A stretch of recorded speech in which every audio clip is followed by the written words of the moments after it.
ఒకసారి యేసు ప్రభు బోధిస్తూ ఉంటే ఆ గుంపులో మీకు తెలుసు కదా, యేసు ప్రభు బోధించేవాడు ఎంతమంది వచ్చేవాళ్ళు?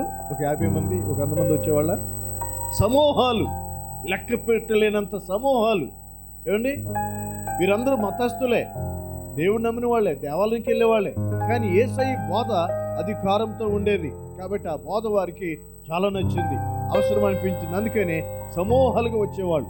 ఆ జన సమూహం నుంచి ఒక స్త్రీ అంటుంది, అయ్యా, నిన్ను కన్న తల్లి, నీ ఎవరి తల్లి పాలు తాగావో ఆ తల్లి ఎంతో ధన్యురాలు అంటుంటే యేసుప్రభు అంటాడు, అవునమ్మా, నువ్వు చెప్పింది కరెక్టే, మరియమ్మ గారు ధన్యురాలే, కానీ ఈ నా మాటలు విని ఆ ప్రకారంగా చేయవారు మరీ ధన్యులు.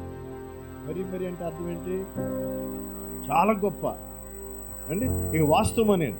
కాబట్టి ఆయన మాటలు వినేటటువంటి మనకి ధన్యత ఇస్తున్నాడు, విని అనుసరించడానికి.